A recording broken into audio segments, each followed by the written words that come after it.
कांच ही बांस के बहंगिया बहंगी लचकत जाए, उगह हो सूरज देव भइल अरघे के बेर। हम करीला छठ बरतिया हो कि उनके लागी, केलवा जे फरेला गवद से ऊपर सुगा में डराए। ये केवल मात्र गीत ही नहीं है जिनको हमारी माताएं और बहनें गाती हैं, बल्कि ये भावनाएं हैं लोगों की एक पर्व को लेकर, छठ पूजा को लेकर। तो लोकमान्य खबर की टीम आप सभी श्रद्धालुओं की भावनाओं का सम्मान करती है और आप सभी को छठ पूजा की हार्दिक बधाई प्रेषित करती है। लोक आस्था का महापर्व छठ पूरे धूमधाम से मनाया जा रहा है। पहले यह पर्व मूलतः बिहार, झारखंड और यूपी के कुछ इलाकों तक ही सीमित था, लेकिन आज इस पर्व का दायरा बढ़ चुका है। देश सहित विदेशों में भी यह पर्व मनाया जाता है। तो आज के वीडियो में हम विस्तार से जानेंगे कि छठ पूजा के क्या मायने हैं। पहले तो हम आपको बता दें कि यह पर्व गांव का है, शहर का नहीं है। ऐसा क्यों? क्योंकि अगर आप छठ पूजा मनाते हैं तो आपको छठ पूजा में गांव की याद आएगी ज़रूर। होली में आप गांव जाना चाहें या न जाना चाहें, दशहरा और दिवाली में आपको अगर गांव की याद आती है नहीं आती है कोई बात नहीं, लेकिन छठ पूजा में आपको गांव की याद ज़रूर आएगी। तो छठ पूजा गांव को साल भर में एक दिन एकता के सूत्र में ज़रूर पिरोती है। मैं आपको समझाता हूँ कैसे। छठ पूजा के दिन पूरे गांव के गलियों की सफाई होती है सामूहिक रूप से। रोज़मर्रा की ज़िंदगी में अपने घर के बाहर सफाई नहीं करने वाला आदमी भी छठ पूजा के दिन दूसरों के घरों के सामने सफाई ज़रूर करता है। पूरे गांव की सफाई होती है ताकि जो श्रद्धालु नंगे पैर घाट तक जाते हैं उनके पैर में कंकड़ पत्थर न लगे और किसी भी तरह की गंदगी से उनका छुआव ना हो। तो पूरे गांव की सफाई उस दिन होती है। छठ पूजा मूलतः बिहार में मानी जाती है, तो हम जरा बिहार की बात करते हैं। बिहार में जब शराबबंदी नहीं थी, खैर शराब तो अभी भी मिल रहा है, तो आप देखेंगे कि किसी भी पर्व के दिन, चाहे होली हो, दशहरा हो, शराब पीकर गांव में लौटते गिरते लोग आपको मिलेंगे और किसी न किसी बहाने विवाद जरूर होता है। होली में भी विवाद, दुर्गा पूजा में विसर्जन को लेकर विवाद, कुछ ना कुछ विवाद जरूर होता है। लेकिन छठ पूजा में आपको ना कोई शराब पीकर लौटता हुआ आदमी मिलेगा, ना किसी तरह का विवाद मिलेगा, बल्कि एक दूसरे की लोग जो मदद करते हैं वो अलग। तो एकजुट होकर गांव यह पर्व मनाता है। तो इस तरह से साल भर में एक दिन छठ पूजा गांव में एकता का सूत्रधार बन जाता है। इस पूजा के मायने और भी हैं। यह पूजा जात पात और अमीर गरीब का भेदभाव भी खत्म कर देती है। जात पात का भेदभाव कैसे? अन्य पर्वों में अगर आप होली ही है तो फलाने जात की होली फलाने टोली में, ढिमकाने जात की होली ढिमकाने टोली में, यादव जी के दुर्गा पूजा का पंडाल यादव जी के टोली में, पंडित जी के दुर्गा पूजा का पंडाल पंडित जी के टोली में।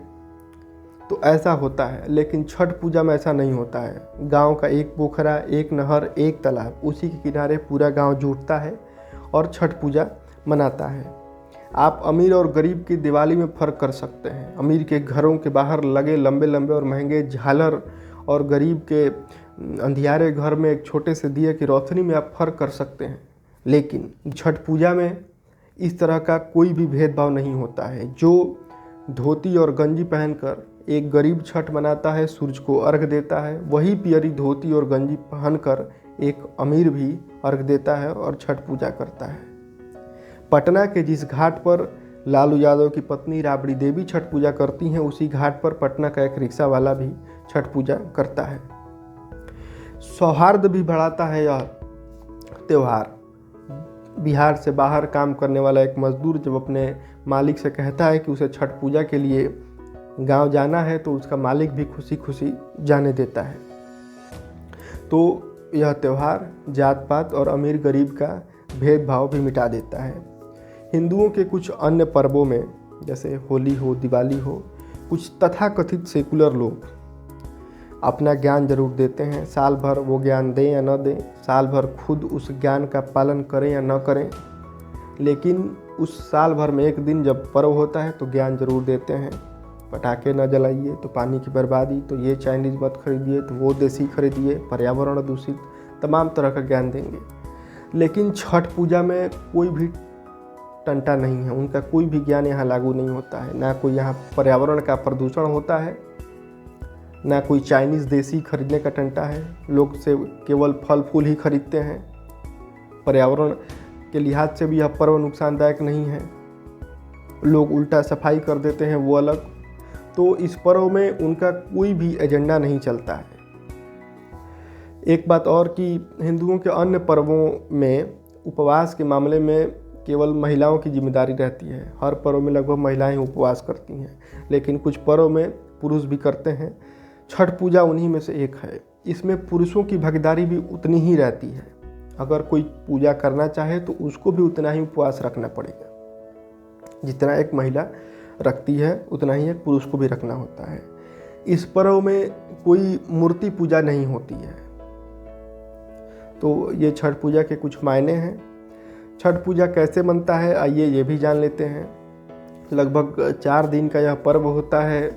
नहाना खाना से यह शुरू होता है। उस दिन लौकी और भात खाकर लोग यह पर्व करना शुरू कर देते हैं। अगले दिन संजत होता है, जिसे सोशल मीडिया और बुद्धिजीवियों की भाषा में खरना कहते हैं। उस दिन उसको गमई भाषा में संजत कहा जाता है। उस दिन खीर खाकर लोग अगले दिन के लिए उपवास करते हैं। लौकी भात खाकर एक दिन उपवास करेंगे, फिर उसके अगले दिन संजत के दिन खीर खाकर फिर अगले दिन के लिए उपवास करेंगे, और अगले दिन डूबते सूरज को अर्घ देंगे, और फिर उसके अगले दिन सुबह उगते सूरज को अर्घ देकर इस पर्व का समापन होता है। और उस दिन लोग पारण करते हैं, यानी कि खाते पीते हैं। तो इस तरह से छठ पूजा मनता है और छठ पूजा के ये मायने हैं। आप सभी को छठ पूजा की हार्दिक बधाई। मैं हूं कुमार ऋषिकेश और आप देख रहे हैं लोकमान्य खबर। नमस्कार।